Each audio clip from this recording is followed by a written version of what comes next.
Sul finire del XVIII secolo, la corona francese si trova a dover affrontare i nemici più feroci che abbia mai avuto, i suoi stessi sudditi. Istigato da un uomo d'eccezione, il popolo riuscirà a sbarazzarsi di un re negligente e di un'odiosa regina, per trasformare finalmente la Francia in una repubblica democratica.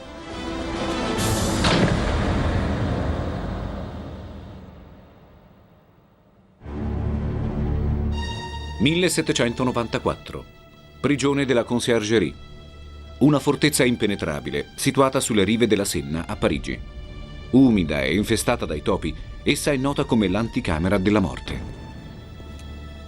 Tra poco la voce del popolo si ammutolirà per sempre. Maximilien de Robespierre si prepara a salire sul patibolo per essere ghigliottinato. Sarà costretto a pagare con la vita i massacri da lui stesso voluti. Negli anni in cui la rivoluzione francese conobbe i suoi giorni più tristi. Con la rivoluzione francese la gente cominciò a credere nella possibilità di trasformare la società e le istituzioni. Era finalmente giunto il momento di liberare l'uomo dalle ingiustizie del passato. La rivoluzione francese fu il burrascoso inizio di un processo evolutivo che avrebbe cambiato il mondo per sempre. I contadini non accettano più una struttura di potere che vede la nobiltà terriera manovrare le leve del comando e insorgono contro i loro oppressori. È la scintilla di una deflagrazione, i cui effetti si propagheranno oltre l'Atlantico. Nel corso della storia si sono verificati molti eventi che hanno avuto delle profonde ripercussioni sociali, ma niente ha sconvolto il mondo più della rivoluzione francese. Per comprendere la gravità del fenomeno basti pensare alle conseguenze che ebbe: esautorazione del clero, della nobiltà e della stessa monarchia. La rivoluzione francese avrebbe inaugurato un nuovo corso degli eventi, dando pane ai poveri e un regime democratico alla Francia. Ma le conquiste del progresso impongono sempre un prezzo da pagare. L'entusiasmo e la speranza iniziali si trasformarono ben presto in sete di sangue. Per il carattere cupo ed ombroso, il moralismo intransigente, l'assoluta dedizione alla causa rivoluzionaria e l'austerità della vita, Robespierre si era conquistato il soprannome di incorruttibile. Il suo ascendente sulle masse era talmente forte che gli bastava un breve discorso per mobilitare un'intera città. Brillante oratore, la sua appassionata eloquenza viene per sempre messa a tacere da un proiettile che gli frattura la mascella. Dopo aver fatto decapitare tutti gli oppositori del governo rivoluzionario, adesso è Robespierre a dover salire sul patibolo.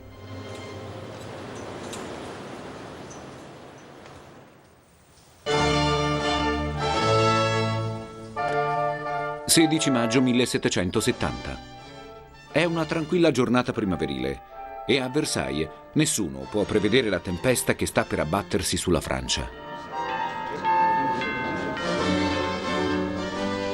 Il castello ha aperto le porte a tutti gli esponenti della nobiltà dorata che gravita intorno alla corte reale. La reggia, la più sfarzosa di tutta Europa, era stata completata nel 1682, secondo i dettami imposti da Luigi XIV, che aveva voluto farla costruire a 20 km da Parigi per mantenere le debite distanze dai suoi sudditi. Roccaforte ormai quasi centenaria dell'incrollabile monarchia francese, oggi a Versailles si festeggia un matrimonio molto importante. Il principe Luigi Capet, nipote di Luigi XV e diretto ascendente al trono, sta per convolare a nozze.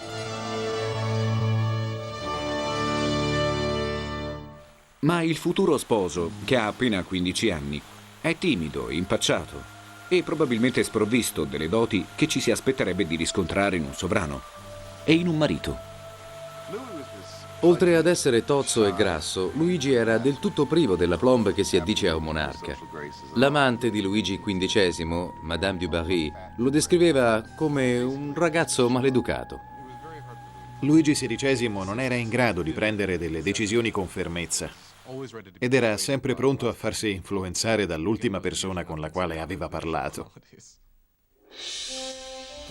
Il matrimonio è stato combinato per consolidare il prestigio internazionale dell'Austria e della Francia e per porre fine alle annose rivalità tra la casata imperiale austriaca, gli Asburgo, e la dinastia reale alla quale Luigi appartiene, i Borboni. La futura sposa è una 14enne ingenua e attraente, di nome Maria Antonietta. Maria Antonietta era la figlia minore dell'imperatrice Maria Teresa d'Asburgo. La giovanissima arciduchessa austriaca fu prescelta come il trait d'union che avrebbe dovuto consentire alle due casate di dimenticare gli antichi rancori e di stringere un'alleanza ritenuta necessaria sia dalla Francia che dall'Austria. Ma Maria Antonietta è solo un adolescente e il suo interesse per la politica è assai scarso. Quando Maria Antonietta giunse a Versailles non sapeva quasi nulla del paese che un giorno avrebbe dovuto governare. Aveva un'intelligenza vivace e un carattere volitivo, ma era pur sempre una fanciulla. Quando Maria Antonietta arrivò a Versailles, era una affascinante 14enne dai capelli biondi e dagli occhi azzurri. Era consapevole della propria avvenenza e fece di tutto per conquistare il futuro marito e farsi ben volere dalla sua nuova famiglia. Nonostante il minaccioso temporale scoppiato la sera del matrimonio, nei saloni della reggia i festeggiamenti nuziali continuano all'insegna del fasto più sfrenato. Secondo un rituale propiziatorio volto a favorire il concepimento di un erede, la giovane coppia di sposi deve accettare di farsi vedere dalla nobiltà di corte nel proprio letto matrimoniale.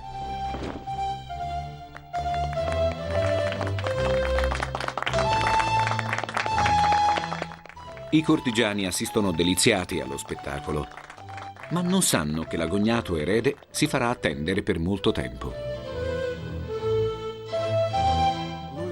Luigi non era interessato né al trono né alla moglie, che non degnò della benché minima attenzione neanche la prima notte di nozze. Ci vorranno degli anni prima che il matrimonio venga finalmente consumato. Ma la mancanza di prole dà adito a pettegolezzi che continueranno per anni a ledere l'immagine della regale coppia. I festeggiamenti nuziali si protraggono per giorni e giorni, mentre nelle campagne la moltitudine dei contadini è ridotta allo stremo a causa della pressione fiscale e dei diritti feudali esercitati dall'aristocrazia. Nel 1763 Luigi XV aveva perso la guerra dei 7 anni, combattendo contro l'Inghilterra per la conquista dell'America settentrionale.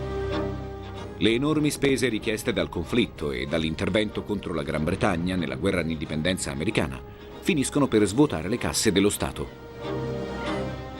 A ciò si aggiunge un incremento demografico che aggrava ulteriormente le già precarie condizioni di vita dei più poveri.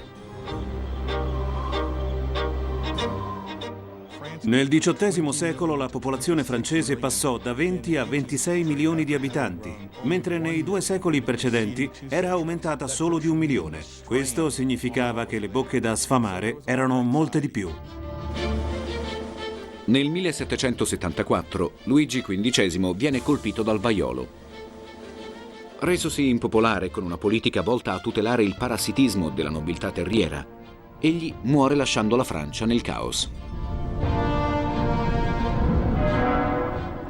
Con una sontuosa cerimonia di incoronazione, il principe Luigi viene incoronato re di Francia, col nome di Luigi XVI.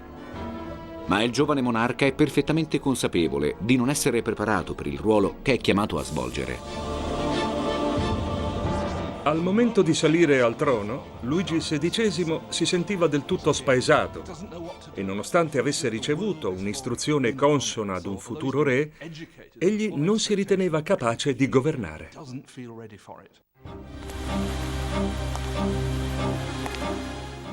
Appena ventenne, Luigi XVI è l'uomo meno adatto a guidare una nazione completamente dissestata. Nelle sue preghiere, egli si rivolge a Dio dicendo: «Aiutami, Signore, io sono troppo giovane».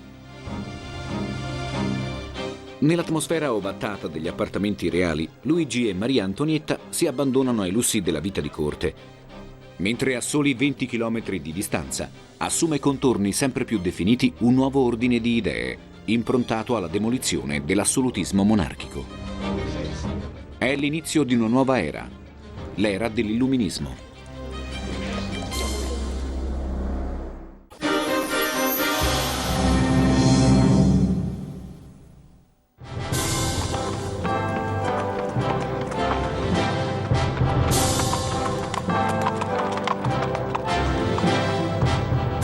La carrozza reale si allontana da Versailles diretta al prestigioso collegio parigino Luigi il Grande, dove ad accoglierla si è radunata una moltitudine di sudditi desiderosi di rendere omaggio al nuovo sovrano e alla sua giovane consorte, giunti in visita a Parigi.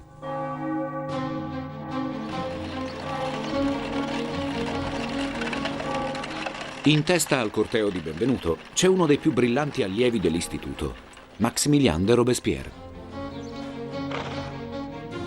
In quegli anni Robespierre era solo uno studente liceale e quando il re visitò il collegio fu lui a leggergli il discorso di benvenuto che era stato scritto in latino. Il sovrano, annoiato, presta poca attenzione alle parole del ragazzo. Tuttavia, negli anni a venire, i loro destini si sarebbero incrociati in circostanze più drammatiche. Si trattava di un rituale che aveva luogo presso ogni scuola, ma in quel caso l'ironia della sorte volle che Robespierre rendesse omaggio all'uomo che poi avrebbe fatto morire. Ma per il momento il sovrano è accolto con benevolenza. La visita dei reali ha conquistato i cuori dei sudditi, ma nelle loro menti si fa strada una sempre maggior consapevolezza sociale. Sin dal Medioevo la società europea era divisa in 3 classi stabilite per nascita. Un abisso separava la ricchezza della nobiltà e del clero dalla povertà delle masse popolari, del tutto escluse dalla vita politica della Francia. Nel corso del secolo la scienza e la ragione lanciano la sfida all'ordine tradizionale. Parigi diventa il centro propulsore di una corrente culturale che arriva a teorizzare il potere diretto del popolo e sfocia in un razionalismo caustico e aspramente critico nei confronti del passato. L'illuminismo. L'illuminismo invita a non obbedire più passivamente all'autorità precostituita e a contrapporre il criterio della verifica razionale ad ogni affermazione di potere. Mentre nell'Europa dell'Ancien Régime non esisteva libertà di pensiero, l'illuminismo impone il rifiuto dell'autorità in campo culturale, intendendo per cultura tutte le manifestazioni dello spirito e della riflessione umana. I salotti parigini pullulano di intellettuali intenti a discutere sui nuovi ideali propugnati da Voltaire, Rousseau e da tutte le menti illuminate che inneggiano alla libertà, alla ragione e all'uguaglianza. La passione per questa nuova corrente filosofica è dapprima molto diffusa nel bel mondo. Ma quando le idee illuministe raggiungono tutti i livelli della società, la spinta per l'eguaglianza mette in crisi lo stesso modello sociale aristocratico.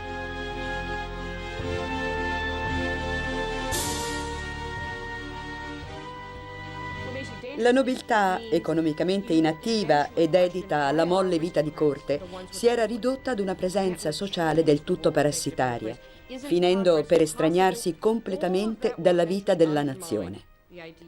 Era quindi inevitabile che se ne mettessero in discussione i privilegi. Le idee illuministiche si propagano fino alle colonie inglesi del Nord America, dove gli insorti stanno combattendo per conquistare l'indipendenza dalla Gran Bretagna. Per vendicare la sconfitta subita da suo nonno, Luigi XVI si schiera dalla loro parte. Per l'intervento militare, il re stanzia ben 2 miliardi di sterline francesi, una somma sufficiente a nutrire per un anno 7 milioni di affamati e ad aggravare ulteriormente il disavanzo finanziario. Il debito contratto dalla corona francese per intervenire a fianco degli indipendentisti americani finisce per infliggere il colpo di grazia ad una situazione finanziaria resa già grave dalle spese sostenute per le precedenti guerre e dai privilegi fiscali concessi ai nobili. Ma a depauperare l'erario non è soltanto il denaro investito nelle campagne militari. A Versailles la vita di corte è un susseguirsi di lussuosi cerimoniali che scandiscono ogni momento della giornata.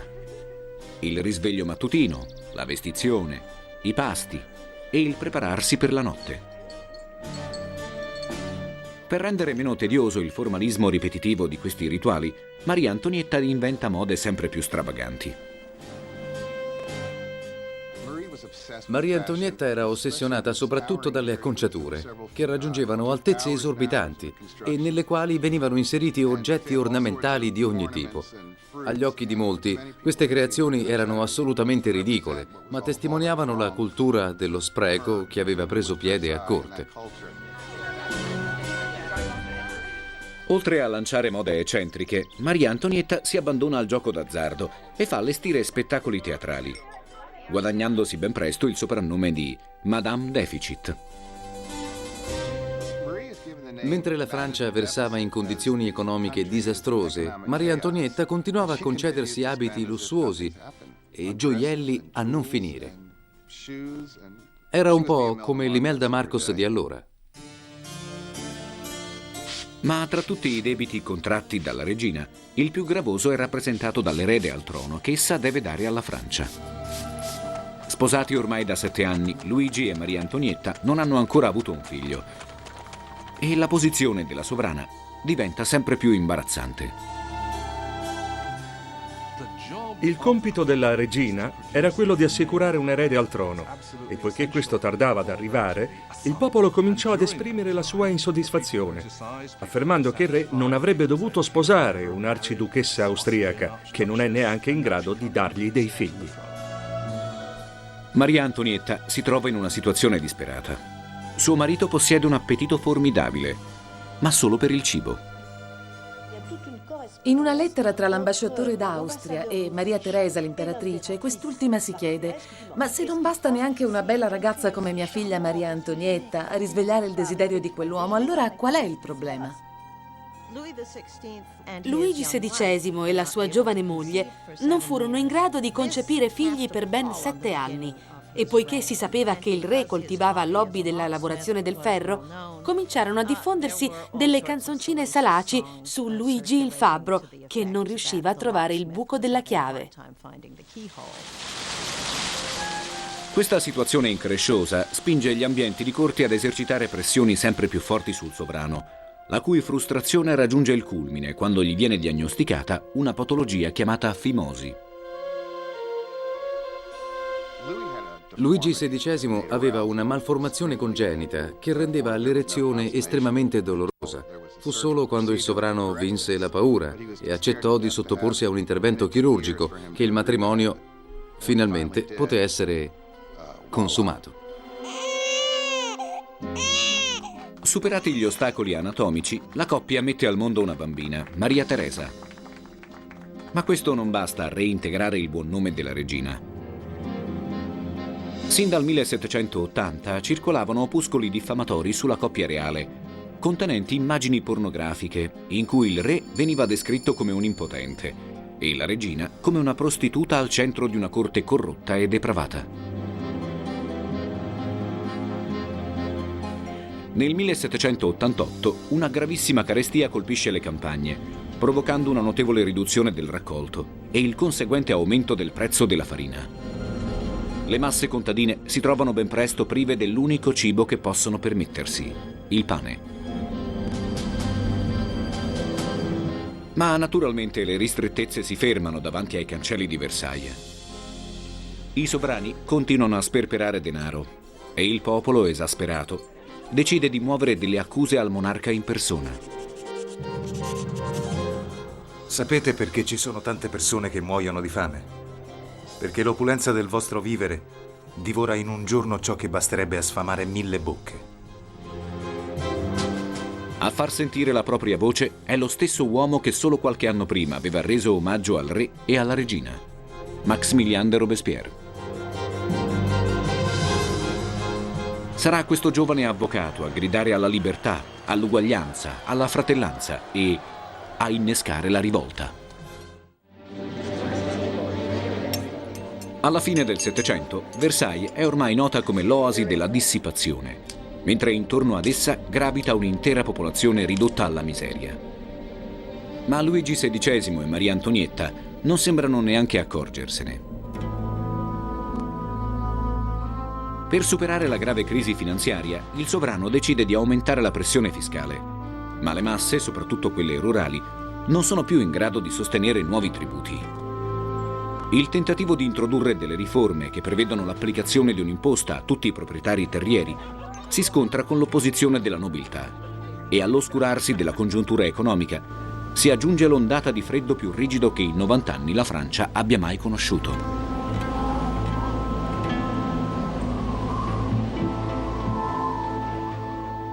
La carestia verificatasi tra l'estate del 1788 e la primavera del 1789 fece sentire i suoi effetti sia nelle campagne che nelle città. Il raccolto fu pessimo ed il prezzo del pane non tardò ad aumentare, provocando disordini dappertutto. Per la maggior parte della popolazione francese del XVIII secolo, il pane è l'unica fonte di sostentamento. A quell'epoca i francesi appartenenti ai ceti meno agiati consumavano quasi 1 chilo di pane al giorno, l'unico tipo di cibo che erano in grado di comprare. Ben presto la carestia e la folle politica fiscale voluta da Luigi XVI portano il prezzo della farina alle stelle. Crisi economica e mobilitazione ideologica si uniscono nell'animo popolare, in una miscela esplosiva. In tutta la Francia scoppiano tumulti. Le case vengono saccheggiate. Le panetterie assaltate. E i negozianti sospettati di nascondere scorte di pane sono linciati a sangue da una popolazione accecata dalla rabbia e dalla fame. Per evitare la bancarotta, Luigi XVI è costretto ad avvalersi della collaborazione di Jacques Necker, un uomo molto più gradito al popolo di quanto non lo sia il sovrano. Jacques Necker era senza dubbio il ministro delle finanze più popolare di allora. Egli era infatti convinto che il carico fiscale dovesse essere ripartito più equamente e che il dovere del governo fosse quello di garantire che l'intera popolazione avesse pane a sufficienza. Ma i notabili chiamati a ratificare il progetto di riforma fiscale presentato da Necker vi si oppongono e chiedono la convocazione degli Stati Generali, che non venivano più riuniti da 175 anni.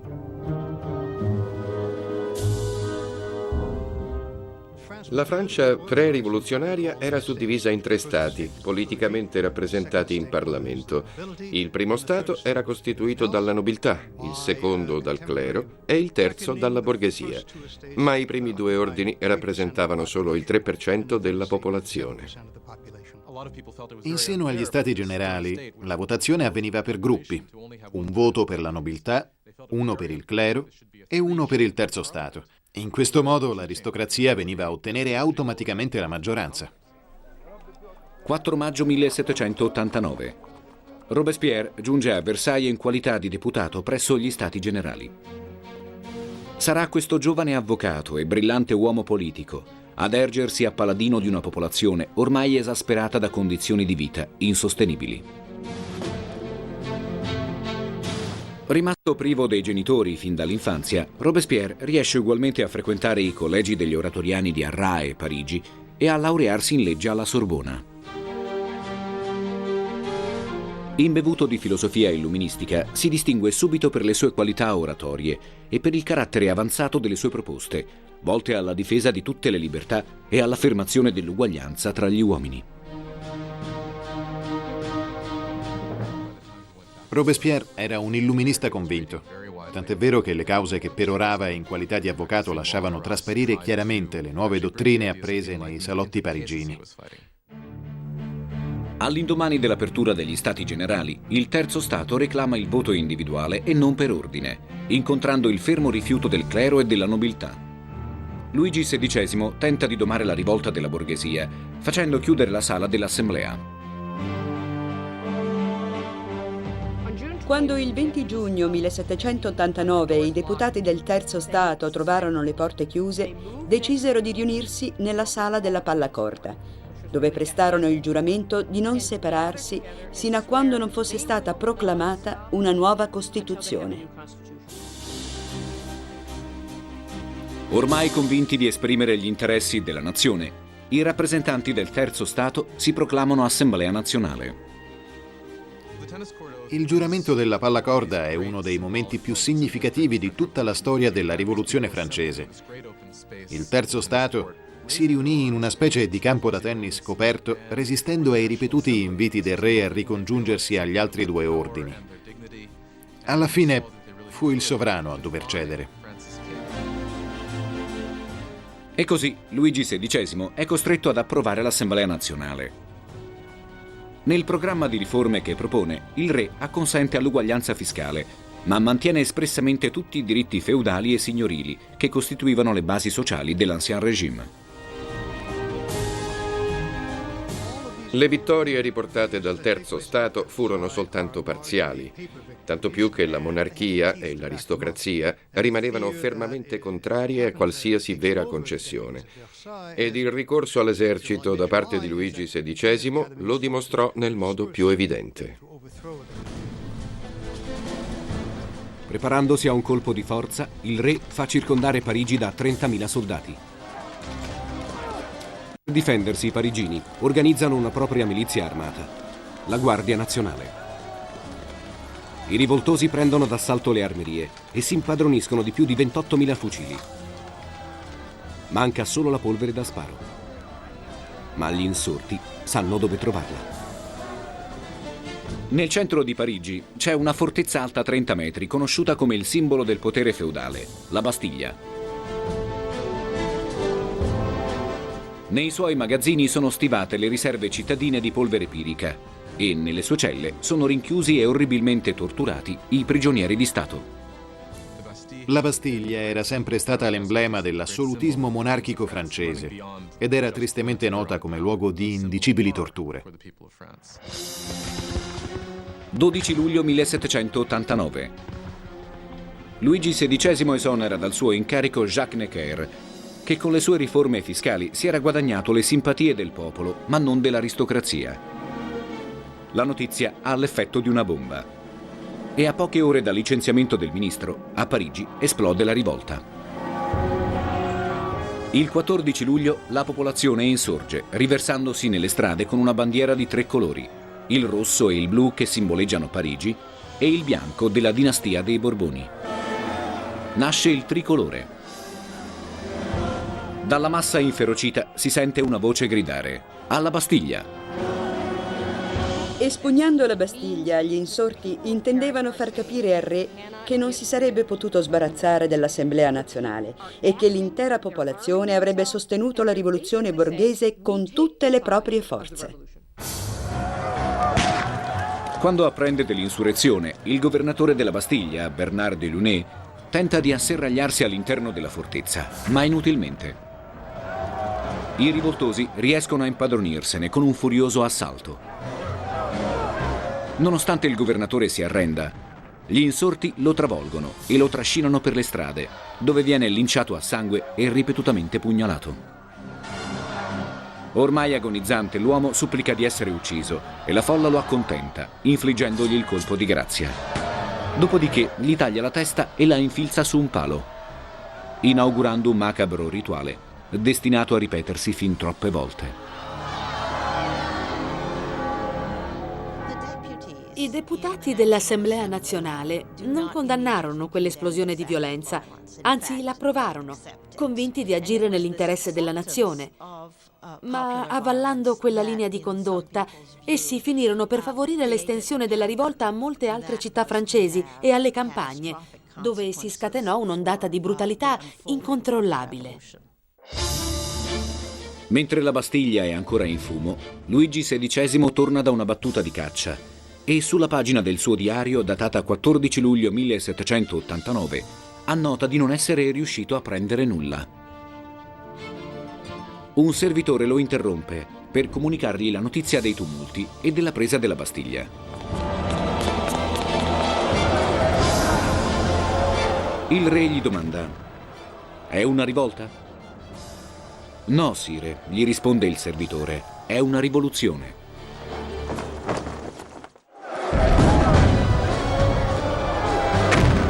Dopo la conquista della Bastiglia, gli eventi precipitano.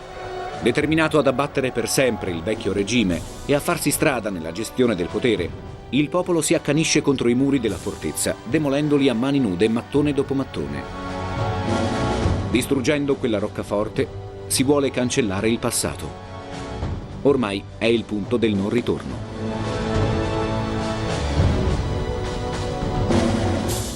La folla insorta voleva smantellare la Bastiglia ad ogni costo, ma non disponendo di un quantitativo sufficiente di esplosivo, lo fece con le proprie mani. I mattoni della fortezza distrutta furono poi venduti come simboli del dispotismo monarchico, ormai definitivamente abbattuto. Forte del consenso popolare, il 26 agosto 1789 l'Assemblea nazionale vota la Dichiarazione dei diritti dell'uomo e del cittadino, che pone le fondamenta della nuova società, sancendo il principio dell'uguaglianza di tutti i cittadini di fronte alla legge. Quel documento promulgato dall'Assemblea nazionale affermava che la sovranità apparteneva al popolo. La figura del re non veniva menzionata da nessuna parte, quindi l'intento di esautorare la monarchia era del tutto evidente. L'Assemblea nazionale è ormai la voce del popolo, attraverso la quale i francesi avanzano istanze riformistiche e chiedono una monarchia costituzionale, parità di diritti, sicurezza della persona e della proprietà.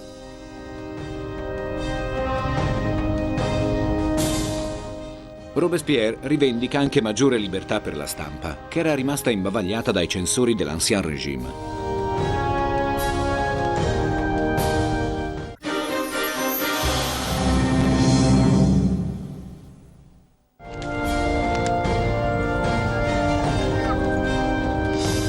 Tra i giornali specializzati in satira politica vi è L'Amico del Popolo, un quotidiano dai toni fortemente critici e pungenti, fondato e diretto da un ex medico, Jean-Paul Marat. Dopo una carriera professionale infruttuosa, Marat si trova a vivere nell'indigenza e a dover trovare riparo nelle fogne di Parigi, dove contrae una malattia della pelle che lo obbliga a isolarsi e a sottoporsi a bagni curativi. Frustrato e amareggiato, Marat trae dalla rivoluzione in atto lo spunto migliore per dare libero sfogo alla sua satira al vetriolo.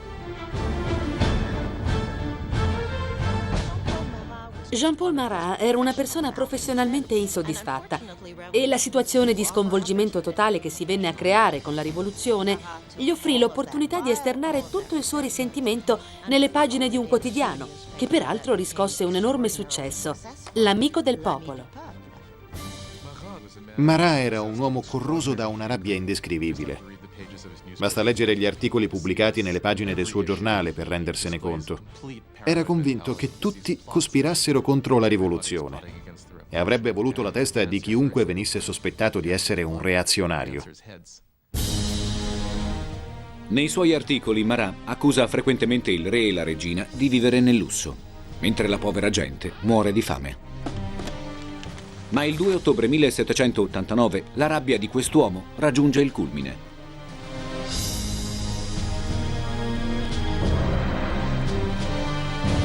A Parigi si sparge la voce che nel corso di un ricevimento a Versailles la coppia reale avrebbe gettato a terra e calpestato la bandiera tricolore, simbolo della rivoluzione. Marat, furibondo, fa pubblicare la notizia sul suo giornale. Nel frattempo il re prepara un nuovo colpo di mano e fa ammassare le sue truppe intorno a Parigi. Mentre il ricordo della Bastiglia è ancora vivo nelle menti dei francesi insorti, Marat esorta la cittadinanza a passare all'azione. Popolo di Parigi, è arrivato il momento di reagire! Uscite dal vostro torpore! Svegliatevi! Svegliatevi!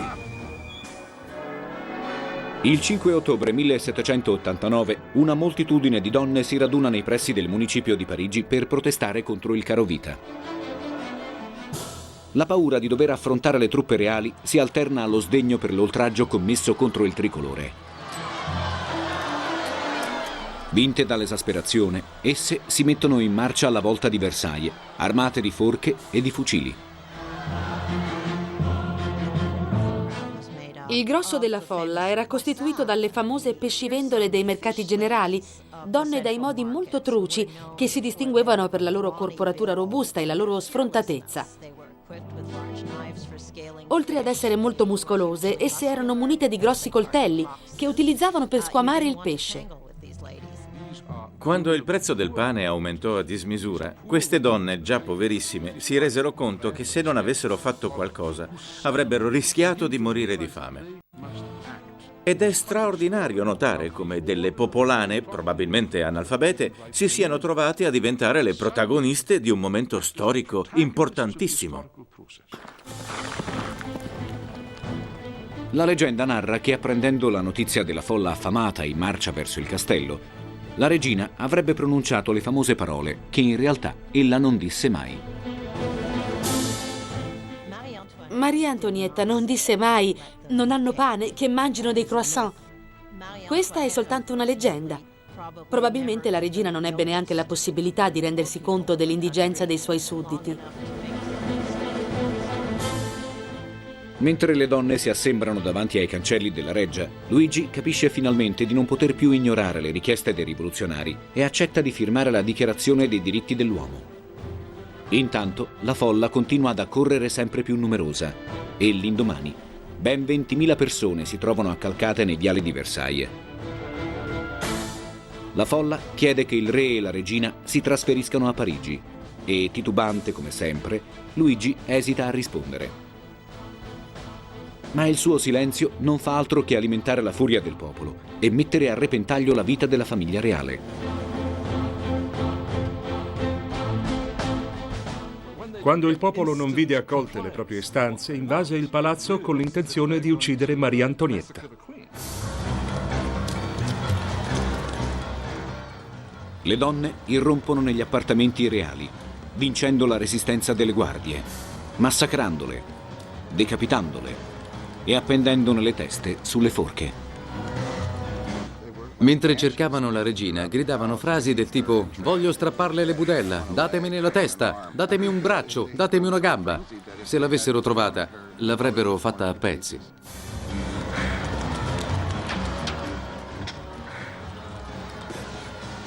Spaventata a morte, Maria Antonietta si precipita nella stanza del marito pochi secondi prima che le donne raggiungano la sua camera e riducono il letto a brandelli. Il re e la regina sono ormai alla mercé del popolo, che chiedeva solo un po' più di attenzione ai propri bisogni. Quella moltitudine inferocita si sarebbe calmata solo se i reali avessero abbandonato Versailles e si fossero stabiliti a Parigi, dove non avrebbero più potuto ignorare i propri sudditi. E così un corteo di 60.000 persone scorta i sovrani da Versailles a Parigi, portando con sé carri riempiti di farina trafugata dai magazzini reali. Quando il re e la regina si trasferirono a Parigi, furono costretti a viaggiare su una carrozza, davanti alla quale sfilavano le teste delle guardie decapitate dalla folla che aveva preso d'assalto il castello.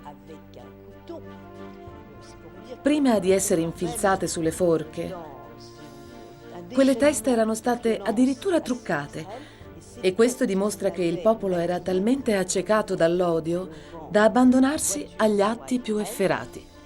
Il re e la regina sono obbligati a risiedere al palazzo delle Tuileries. Non vedranno più Versailles. Il trasferimento a Parigi sconvolse totalmente la vita dei sovrani. Da quel momento in poi, infatti, essi non poterono più agire liberamente e divennero prigionieri dei loro stessi sudditi. Ora che Versailles è stata abbandonata, anche la sede dell'Assemblea nazionale viene trasferita a Parigi. Il potere è ormai nelle mani del popolo, che avrebbe dato alla Francia un assetto democratico, un ordinamento giuridico imparziale e una nuova terribile macchina per l'esecuzione delle pene capitali: la ghigliottina.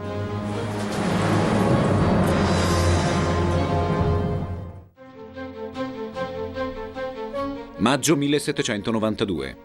Sono passati 2 anni dal trasferimento a Parigi della famiglia reale e dell'Assemblea nazionale.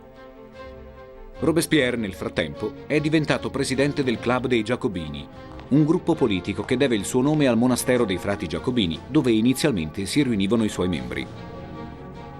Nel tumulto degli eventi, i comizi si fanno via via più accesi e Robespierre, sempre attento alle esigenze delle masse popolari, promuove una campagna a favore del suffragio universale.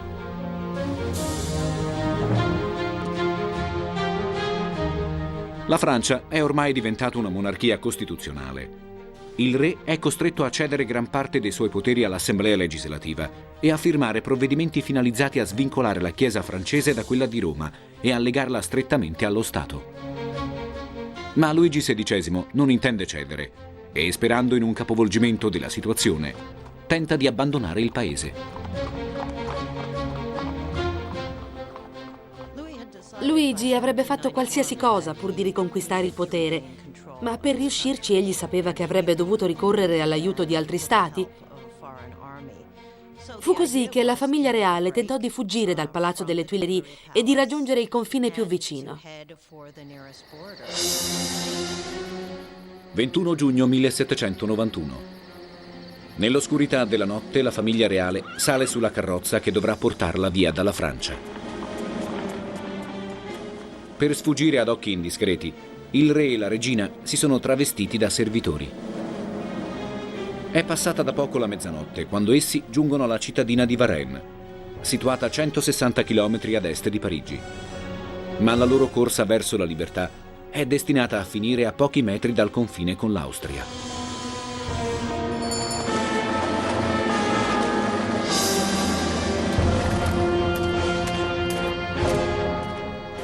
All'insaputa dei sovrani, le voci sulla loro fuga si erano diffuse prima ancora della loro partenza.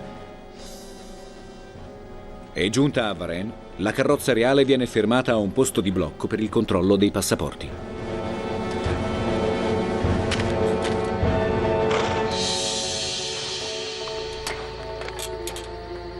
I sospetti del gendarme vengono presto confermati. La firma presente sul documento è proprio quella di Luigi XVI.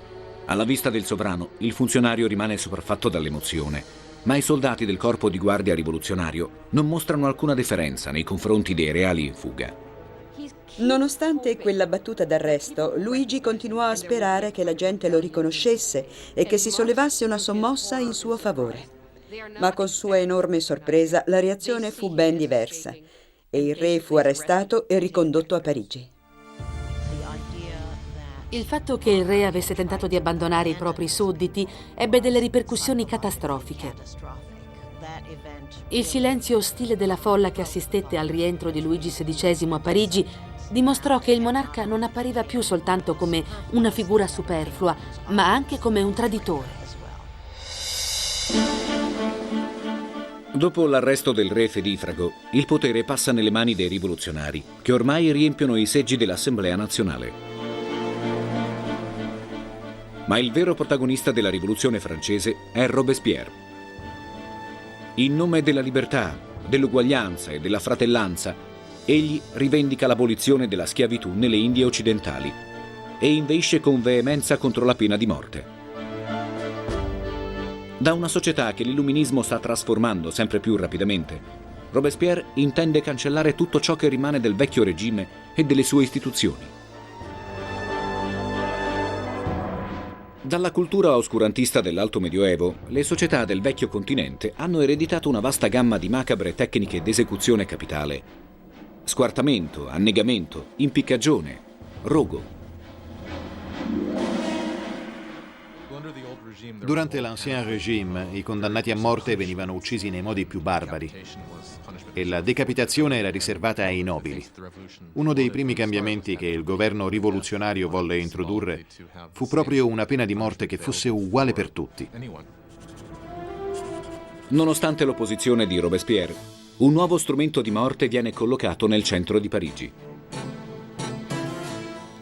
La nuova invenzione è opera di Joseph-Ignace Guillotin, un medico che vuole fare della decapitazione una morte più rapida e meno dolorosa. È il dottor Guillotin stesso a descrivere all'Assemblea nazionale il funzionamento della sua macchina. La lama precipita come una saetta. La testa viene recisa con un colpo solo e la morte è istantanea. Come sempre assetato di sangue, Jean-Paul Marat pubblica un articolo sul suo giornale, presentando entusiasticamente la nuova macchina col nome di ghigliottina. Era destinata a diventare tristemente nota col nome di rasoio nazionale. I rivoluzionari francesi credevano nei valori umani e per questo ritenevano necessario evitare al condannato sofferenze inutili. La ghigliottina, con la sua lama pesante ed affilata, provocava una morte rapida ed indolore, anche se naturalmente nessuno ha mai potuto raccontarlo per esperienza personale. La ghigliottina avrebbe ben presto messo a tacere chiunque fosse sospettato di tramare contro la rivoluzione. Ma è il nemico che circonda la Francia che più di ogni altra cosa preoccupa l'Assemblea. Si diffonde il timore che i nobili fuggiti all'estero possano organizzare nuove armate per sconfiggere la Francia rivoluzionaria e restaurare la monarchia. L'Assemblea è orientata per una guerra preventiva contro l'Austria, ma Robespierre è contrario. Robespierre e i giacobini erano convinti che la Francia avrebbe perso, ma mentre una sconfitta era esattamente ciò che auspicavano il re e gli ambienti di corte, Robespierre temeva che l'eventuale vittoria del nemico avrebbe finito per schiacciare il movimento rivoluzionario. Ma Robespierre si trova in netta minoranza e nell'aprile del 1792 l'Assemblea nazionale dichiara guerra all'Austria, governata dai parenti di Maria Antonietta. Da questo momento la rivoluzione subirà una svolta essenziale. Se l'Austria dovesse sconfiggere l'esercito rivoluzionario, Luigi riconquisterebbe il trono. Maria Antonietta è sospettata di corrispondere segretamente col nemico, comunicandogli per via epistolare i movimenti delle truppe francesi.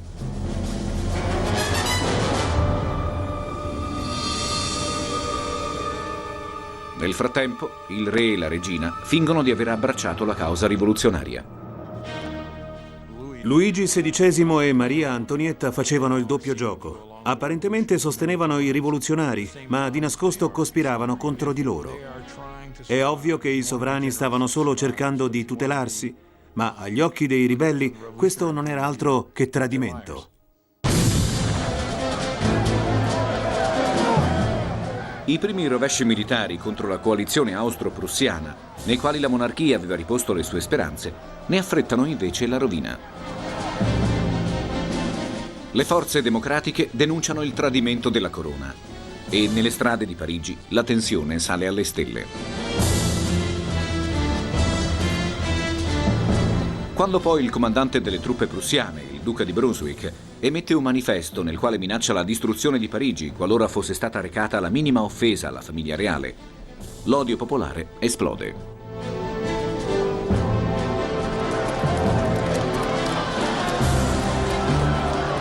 10 agosto 1792. 27.000 cittadini armati prendono d'assalto il palazzo delle Tuileries, accanendosi sulle guardie con inaudita ferocia.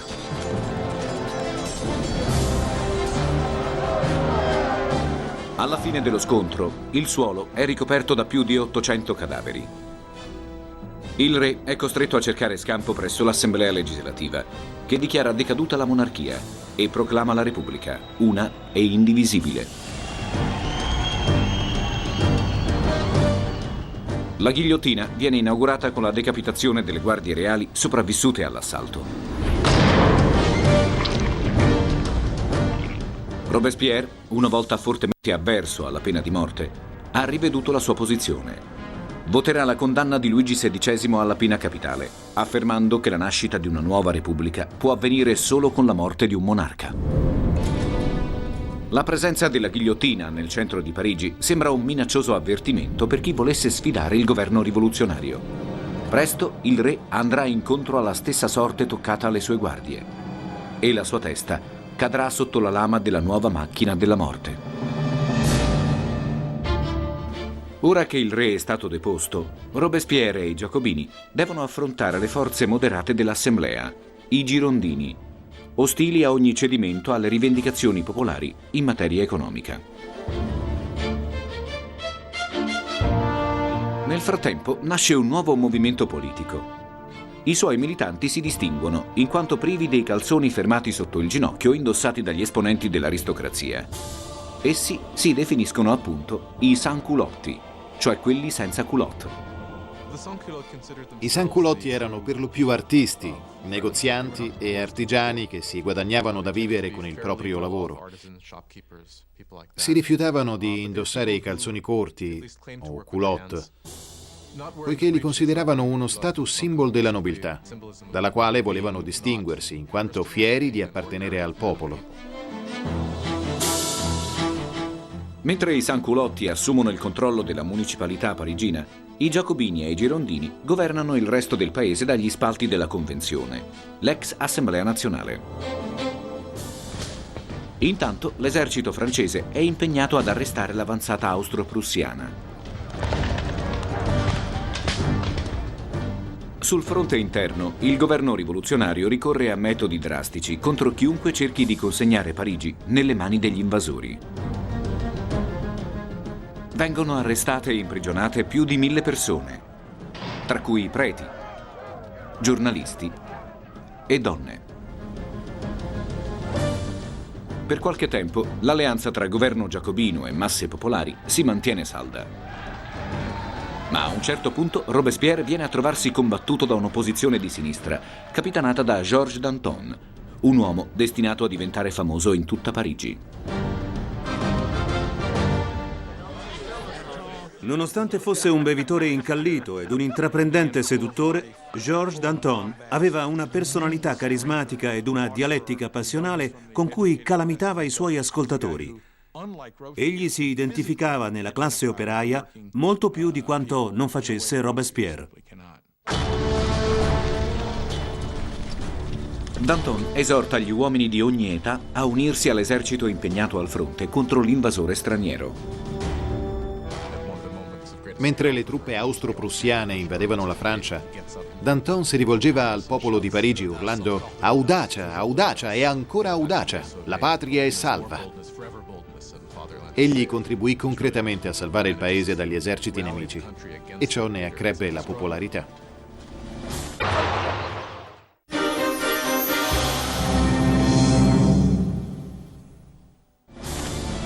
Dal momento che tutti i cittadini abili alla leva si trovano al fronte, Parigi rimane senza presidi. Le sue carceri non sono più in grado di contenere i prigionieri politici e, temendo che la situazione possa sfuggire di mano, Marat istiga i rivoluzionari ad assaltare le prigioni e a massacrare tutti i detenuti.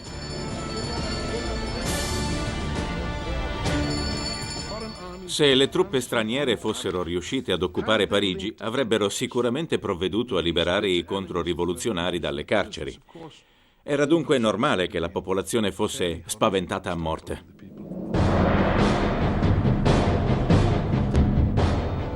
Nella prima settimana di settembre, dal fronte giungono notizie disastrose. L'esercito prussiano ha conquistato Verdun, una cittadina non lontana da Parigi. Ora che il nemico minaccia da vicino la capitale, la tensione sale rapidamente e la corda si spezza.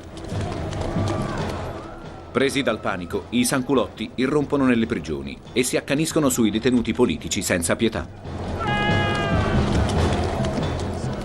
Nelle carceri c'erano esponenti del clero, nobili, prigionieri politici e tutti coloro che erano sospettati di ordire trame a danno della rivoluzione. I sans-culotti li sottoposero a dei processi molto sommari, che si concludevano con vere e proprie carneficine.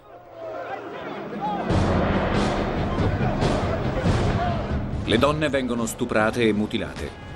I preti sventrati, gli aristocratici fatti a pezzi. Nel giro di pochi giorni più di 1600 persone muoiono orribilmente, vittime della furia omicida dei rivoluzionari. La notizia dei massacri, diffusasi in tutta Europa, suscita orrore e sdegno.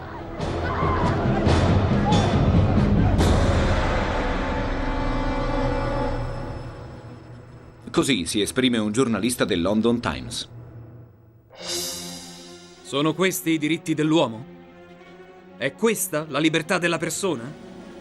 Il più sanguinario dei tiranni che dominano le popolazioni africane è certamente meno selvaggio di questi animali parigini a due zampe.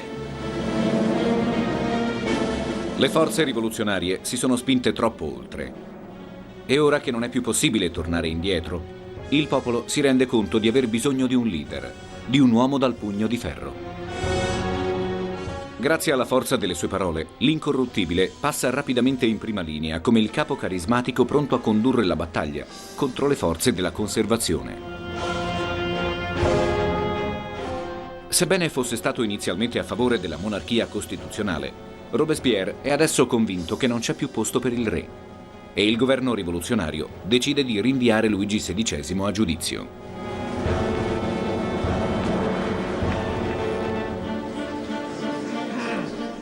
Quando giunge il momento di votare la condanna a morte del re, i girondini tentano di salvare il monarca con l'appello al popolo e il contrasto con i giacobini diventa insanabile. Nonostante i girondini fossero dei fermi sostenitori della Repubblica, essi non erano affatto convinti della necessità di far salire il re sul patibolo. Tuttavia i giacobini la spuntano con una piccola maggioranza. I giacobini vollero la morte di Luigi XVI poiché la rivoluzione doveva cancellare ogni traccia del passato e il re rappresentava tutto ciò che la Francia post-rivoluzionaria avrebbe dovuto dimenticare. La monarchia non aveva saputo identificarsi con le esigenze delle masse popolari, le cui aspirazioni ad un miglior tenore di vita erano state sempre ignorate. Luigi XVI, inoltre, aveva tradito la patria, un'infamia che agli occhi del popolo poteva essere lavata solo con il sangue. 20 gennaio 1793. Luigi XVI viene dichiarato colpevole. Il verdetto è la pena capitale. Il re deve morire. Quella stessa sera, il re si intrattiene brevemente con i suoi familiari. Davanti alle loro lacrime, promette che l'indomani mattina tornerà da loro per l'ultimo addio. Ma non potendo sopportare la vista di quegli sguardi addolorati, Luigi mancherà all'appuntamento.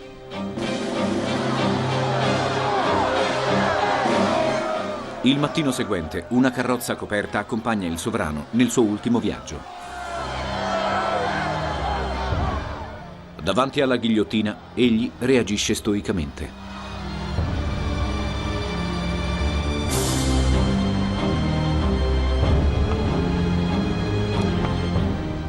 Luigi XVI pronuncia le sue ultime parole.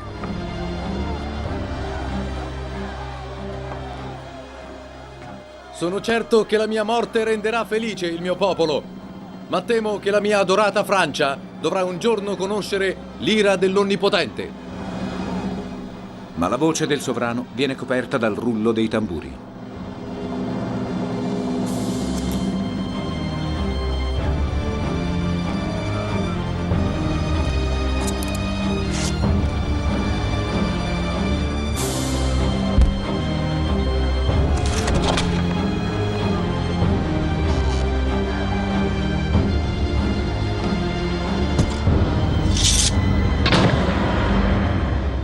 Alle 10:22, la testa del sovrano viene esibita al popolo. Dalla prigione in cui è segregata, Maria Antonietta ode i cannoni annunciare la morte di suo marito ed è colta da malore.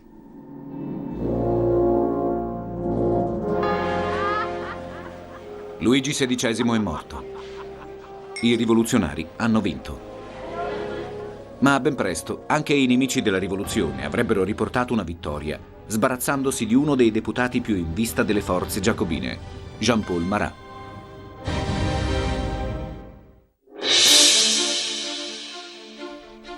La nuova Repubblica viene battezzata con il sangue dell'ultimo re di Francia.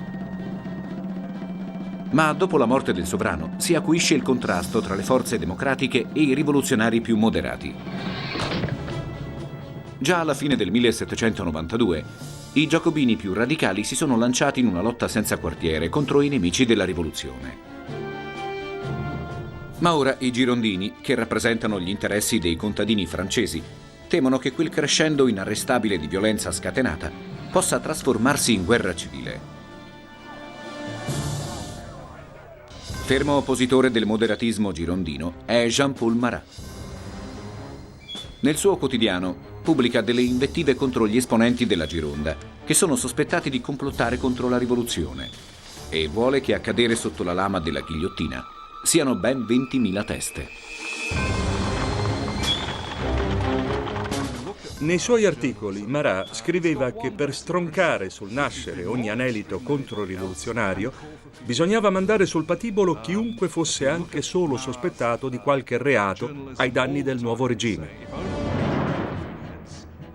E quando nel 1792 la gente iniziò a riversarsi per le strade compiendo massacri pressoché indiscriminati, Marat fu il primo ad attribuirsene il merito.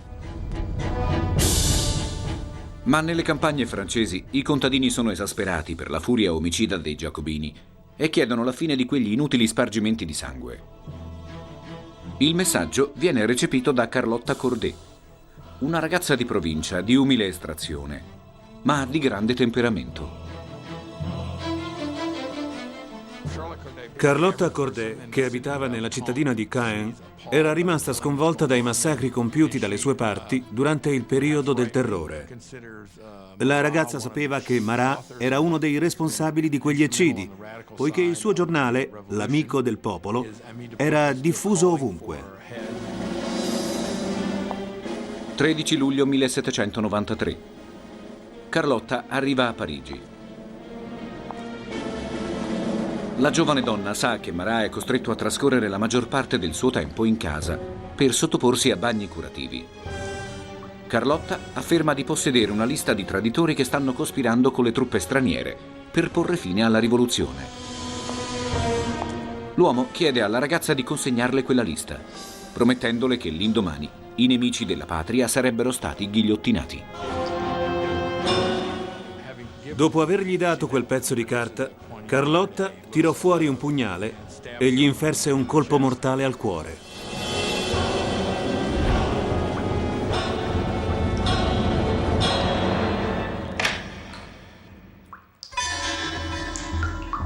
Insieme a Jean-Paul Marat viene messo a tacere per sempre anche il suo caustico giornale, L'Amico del Popolo.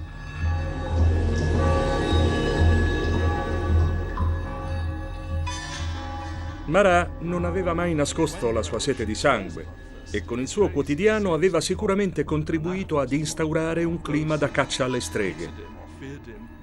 Era dunque comprensibile che Carlotta Corday, vedendo in lui il maggior responsabile degli atroci crimini commessi dal popolo, volesse ucciderlo nella speranza di arrestare l'ondata di violenza.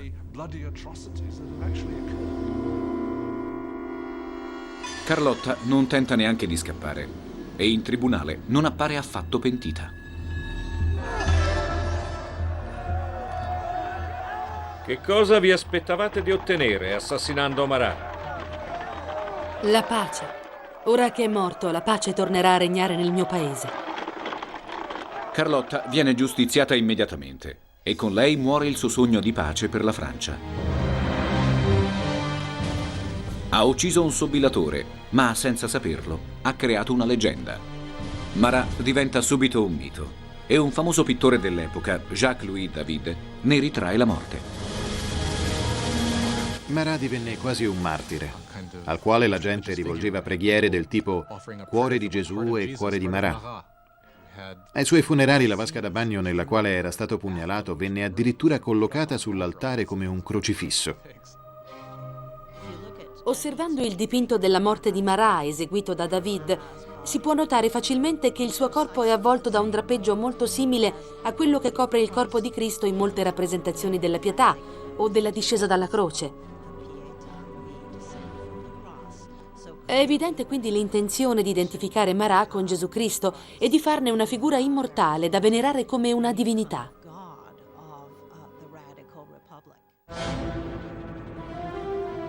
Robespierre reagisce con invidia agli onori tributati a Marat, ma il suo pragmatismo lo induce a concentrarsi sulle questioni più urgenti da risolvere.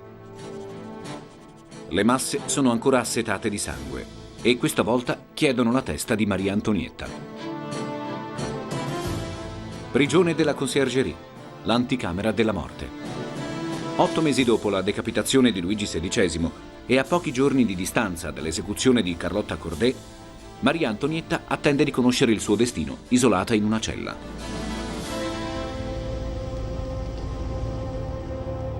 La cosa peggiore che capitò alla regina dopo la morte di suo marito fu la separazione dai suoi figli, che le vennero portati via. Maria Antonietta sapeva che i rivoluzionari avrebbero sottoposto suo figlio agli abusi più terribili per fargli dimenticare di essere il rampollo di una casa reale. E infatti, nel giro di 2 anni, il ragazzo morì per gli stenti e le violenze subite. Nonostante Maria Antonietta abbia solo 38 anni, appare notevolmente invecchiata.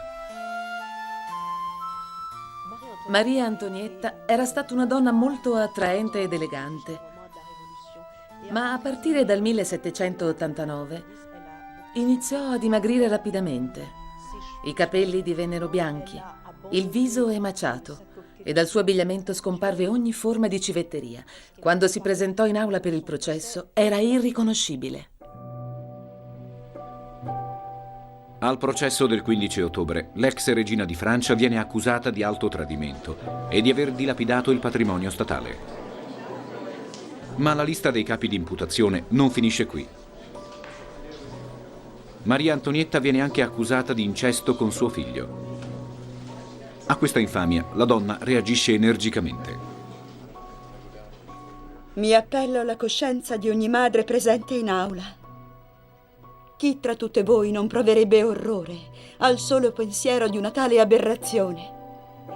Quelle parole bastarono a placare l'odio delle donne presenti al processo, le quali compresero che con quelle calunnie l'accusa si era spinta decisamente troppo oltre. Maria Antonietta si illude che quell'impeto di solidarietà nei suoi confronti basti a risparmiarle la vita. Spera di essere deportata in Austria, ma la lettura della sentenza di morte infrange le sue speranze. In un certo senso Maria Antonietta era predestinata al fallimento. L'alleanza tra l'Austria e la Francia si era rivelata disastrosa. L'apparente impotenza del marito l'aveva resa oggetto di derisione, ma soprattutto essa era vista come la dissipatrice che aveva ridotto la popolazione allo stremo. Per tutte queste ragioni Maria Antonietta era odiata come non lo era mai stata nessuna regina francese prima di lei. Dalla sua cella, Maria Antonietta scrive un'ultima lettera di addio ai suoi figli, promettendo loro che affronterà la morte con coraggio.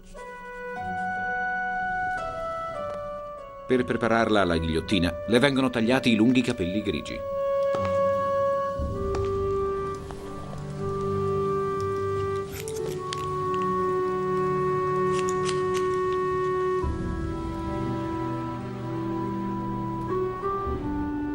Con le mani legate da una corda, la regina viene accompagnata fuori dalla prigione, dove ad attenderla non c'è una carrozza reale, ma una carretta per il trasporto dei condannati a morte.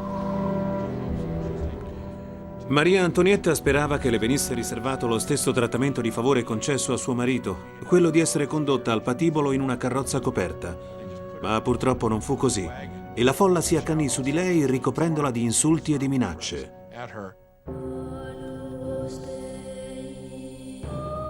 Nonostante sia ormai ridotta all'ombra di se stessa, Maria Antonietta conserva una dignità consona al suo lignaggio.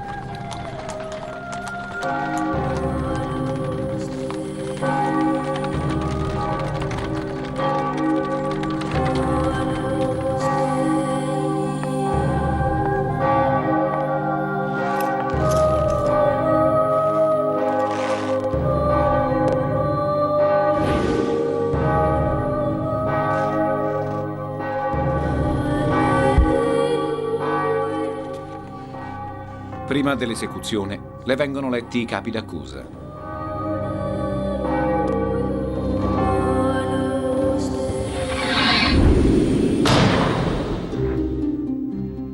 L'ultima regina di Francia è morta.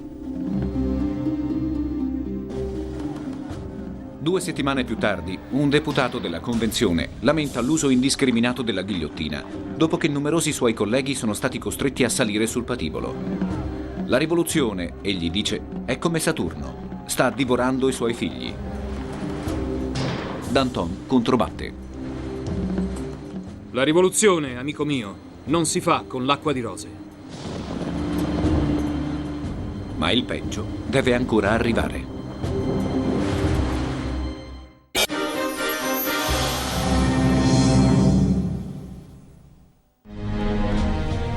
Settembre 1793. A 4 anni dallo scoppio della rivoluzione, la Francia è in ginocchio. Le province insorgono. Tutti i territori precedentemente conquistati dai francesi vengono perduti e i nemici tornano a premere pericolosamente sui confini. Con una vittoria schiacciante, l'esercito inglese riesce a impadronirsi della cittadina portuale di Toulon. Le conquiste francesi andarono ben presto perdute, poiché gli stati europei, che fino a quel momento si erano astenuti dall'intervento armato, erano preoccupati dall'avanzamento dell'esercito francese e dall'atteggiamento dei rivoluzionari. Perciò si unirono all'Austria e alla Prussia in una foltissima coalizione antifrancese. La Francia si trovò circondata dagli eserciti nemici e la Repubblica rischiava di crollare. La grave situazione militare preoccupava soprattutto la popolazione di Parigi, che temeva una controrivoluzione e altri bagni di sangue. Danton e Robespierre si convincono che per salvaguardare l'ordine interno da ogni complotto controrivoluzionario è necessario ricorrere all'arma della paura.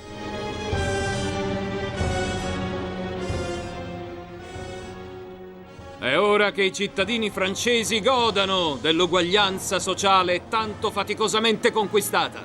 Cada la testa di chiunque congiuri contro di essa. Vinceremo con l'arma del terrore. Ha così inizio un periodo di violenta repressione, chiamato il Terrore. I rivoluzionari ritirano la nuova Costituzione, sospendendo l'efficacia di tutti i diritti che essa avrebbe dovuto garantire. Poi cospargono di spie tutto il paese. Chiunque sia sospettato di cospirare ai danni del governo viene arrestato, sommariamente processato e ghigliottinato. Il regno del terrore fu concepito come una sorta di legge marziale, ritenuta necessaria a salvaguardare la Repubblica da ogni tentativo controrivoluzionario. Fu chiamato periodo del terrore perché si scatenò una vera e propria persecuzione contro tutti coloro che cercavano di opporsi al nuovo regime.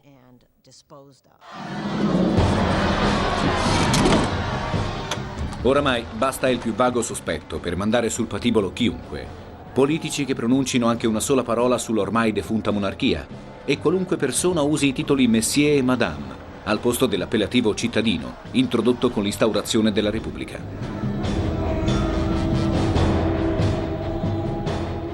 Lungo le strade selciate di Parigi è un procedere incessante di carrette che conducono alla ghigliottina chiunque sia stato denunciato.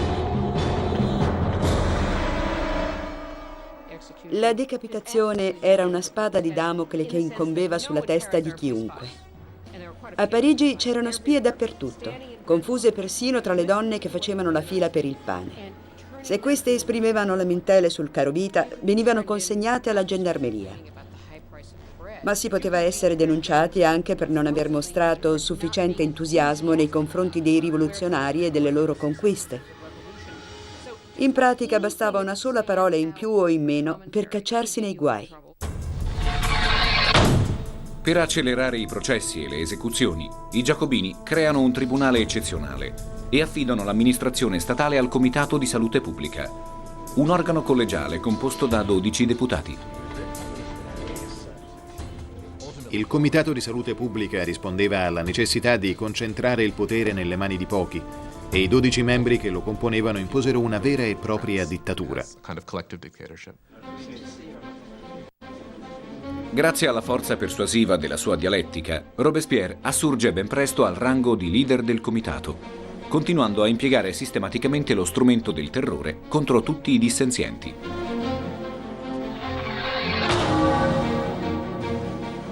Agli inizi della sua carriera politica, Robespierre si era dichiarato nettamente contrario alla pena di morte e questo gli fu rinfacciato più tardi, quando divenne un fermo assertore della necessità di ricorrere alla ghigliottina. Egli non rispose mai a queste critiche se non per dire i tempi sono cambiati. La rivoluzione sembra aver indurito il cuore di Robespierre.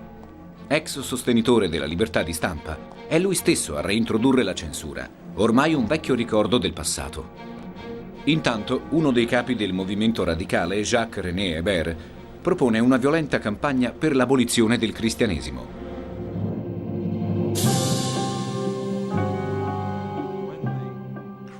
Quando nell'estate del 1793 la grave situazione militare portò alla massima tensione i conflitti interni, la gente cominciò a credere che la vera causa di tutti i problemi rimasti irrisolti fossero la religione e il clero, e che soltanto annientando il potere della Chiesa cattolica sarebbe stato possibile scongiurare il pericolo di una controrivoluzione. Le strade intitolate ai santi vengono rinominate, le immagini sacre distrutte e sostituite con forme di devozione al nuovo santo nazionale, Marat. Le chiese vennero spogliate dei loro altari, le statue distrutte, le vetrate infrante. I beni ecclesiastici furono dichiarati patrimonio nazionale. Questo violento anticlericalismo scioccò l'opinione pubblica molto più di quanto non avesse fatto la decapitazione del re. Neanche il calendario cristiano viene risparmiato. Gli anni non vengono più contati a partire dalla nascita di Cristo, ma dal 21 settembre 1792, data coincidente con l'instaurazione della Repubblica.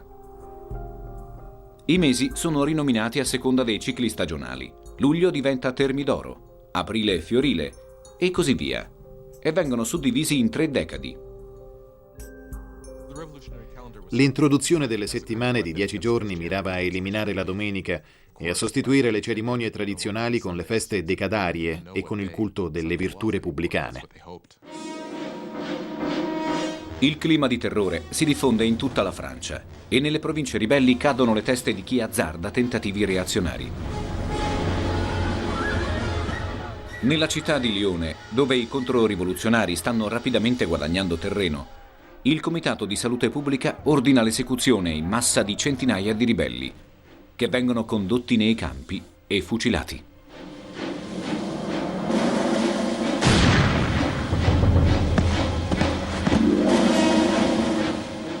Nella Vandea, una regione della Francia occidentale, diventata una roccaforte dei controrivoluzionari, ribelli e sacerdoti vengono legati e ammassati su barche, che vengono poi fatte spietatamente affondare.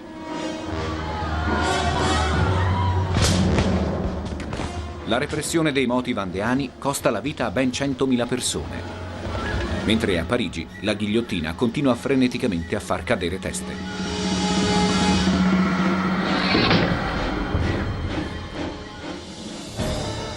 Intanto le truppe francesi impegnate al fronte riescono a conseguire importanti vittorie grazie a un giovane comandante di nome Napoleone Bonaparte, che infligge all'esercito inglese una pesante sconfitta a Toulon.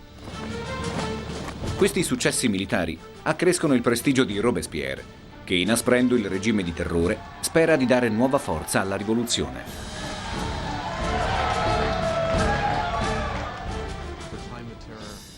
Per un certo periodo di tempo, il terrore fu il mezzo che consentì di tenere unito il paese e di proteggerlo sia dal pericolo esterno, costituito dagli eserciti stranieri che premevano contro tutti i confini, sia dai nemici interni, rappresentati dai girondini e dagli altri movimenti politici moderati che osteggiavano il governo rivoluzionario. Nonostante l'inasprimento delle misure repressive abbia sortito gli effetti sperati, l'ondata di terrore si arresterà solo dopo aver travolto colui che l'ha scatenata, Maximilien de Robespierre. Gli immensi sforzi del governo rivoluzionario hanno dato i loro frutti. E ora che l'avanzata nemica è stata arrestata e che tutti i moti insurrezionali sono stati domati, Robespierre inaugura una politica diretta a combattere la corruzione e il vizio, facendo appello all'austerità dei veri rivoluzionari. Il suo sogno è di creare un nuovo tipo di società, la Repubblica della Virtù. Secondo Robespierre, il cittadino virtuoso non era quello che si limitava ad obbedire passivamente alla legge, bensì colui che partecipava attivamente alla vita dello Stato, lottando in prima persona contro tutti i nemici della rivoluzione. Il 5 febbraio 1794 Robespierre descrive la sua filosofia con cocenti parole. Il terrore senza virtù sarebbe disastroso, ma la virtù senza terrore sarebbe inutile. Robespierre era convinto che per vincere la corruzione e trasformare gli uomini in cittadini esemplari fosse necessario utilizzare l'arma della paura. Ma non tutti la pensano così.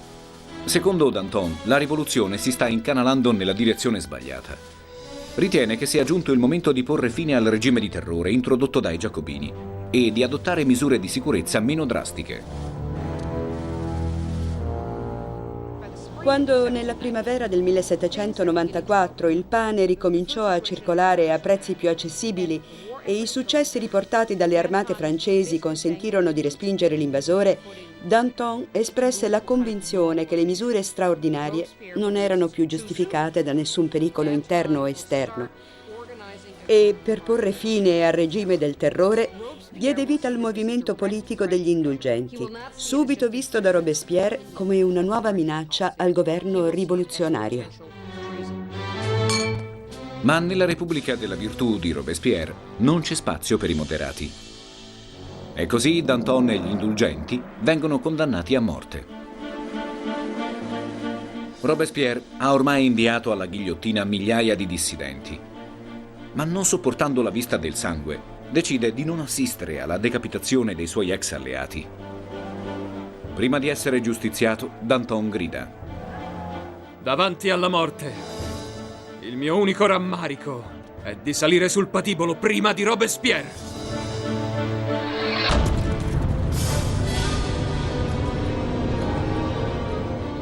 Da questo momento, il terrorismo subisce una brusca accelerazione.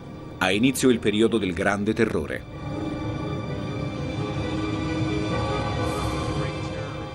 Il Grande Terrore è il nome dato all'ultima fase della campagna intimidatoria perseguita dai Giacobini tra la primavera e l'estate del 1794. Nell'arco di tempo di un mese e mezzo, nella sola Parigi si contarono 1376 esecuzioni capitali, più che nei 12 mesi precedenti. Il boia di Parigi è più indaffarato che mai. Ma il 6 giugno 1794 non si ode il tradizionale rullo di tamburi che precede le decapitazioni. È il giorno dell'inaugurazione del culto dell'essere supremo, una nuova forma di devozione religiosa alla dea della ragione introdotta da Robespierre in sostituzione alle tradizionali cerimonie cattoliche.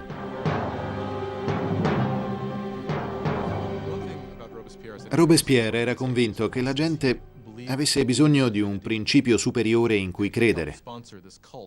Per diffondere il culto dell'essere supremo, nel giugno del 1794 egli collocò al centro di Parigi un'enorme montagna di cartapesta, dalla cui cima, nel momento della cerimonia, emergeva avvolto in una toga, per poi scendere lentamente verso l'assemblea dei fedeli. Credo siano stati in molti a chiedersi se Robespierre non si fosse convinto di essere una divinità o un nuovo re. Ma questa nuova forma di culto finisce solo per inasprire l'ostilità nei confronti di Robespierre, ormai visto come un dittatore. Molti ritennero che quell'esaltazione della virtù che aveva infiammato i suoi ultimi discorsi politici era sconfinata in un fanatismo religioso che sembrava aver condotto irrimediabilmente Robespierre alla follia. Il 27 giugno Robespierre si presenta alla convenzione per attaccare deputati corrotti, indulgenti, moderati, estremisti.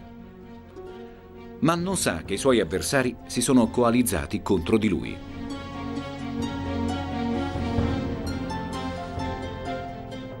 Robespierre affermò di avere una nuova lista di nemici della Repubblica, ma non la consegnò ai suoi colleghi, che temendo di essere su quella lista, il giorno dopo lo fecero arrestare senza neanche dargli il tempo di consegnare quei nomi. Forti dell'alleanza appena stretta, le opposizioni di destra e di sinistra sferrano l'attacco decisivo. Robespierre viene prima dichiarato fuorilegge, poi espulso dalla Convenzione e trasferito, insieme ai suoi più diretti collaboratori, all'Hôtel de Ville, dove rimane sotto sorveglianza per tutta la notte. Il mattino dopo le guardie sentono dei colpi di pistola e si precipitano al secondo piano. Aperta la porta, si trovano davanti a una scena raccapricciante. Uno degli alleati di Robespierre si è gettato dalla finestra, un altro si è appena sparato, mentre Robespierre viene trovato semisvenuto con un proiettile nella mascella, dopo un apparente tentativo di suicidio.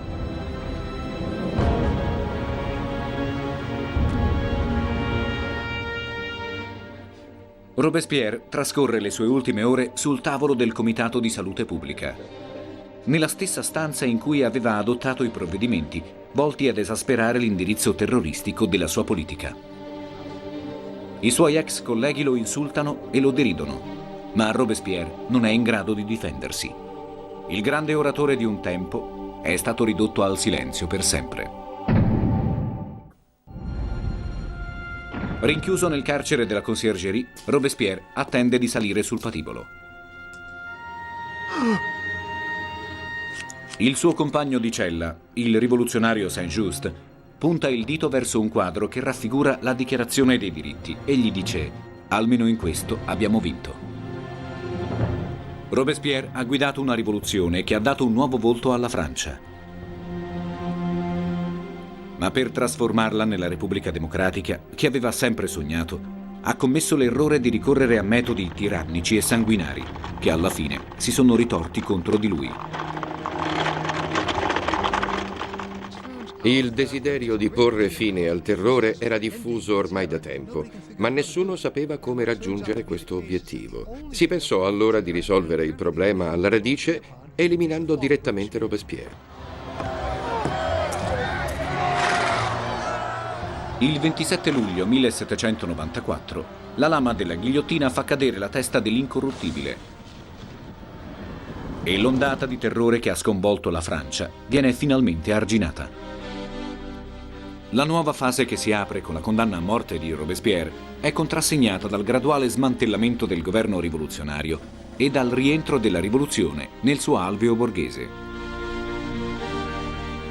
Inizia così un periodo di incertezza, in cui la Francia si vede paralizzata dalla paura che l'assolutismo monarchico, tanto faticosamente debellato, possa tornare ad affermarsi.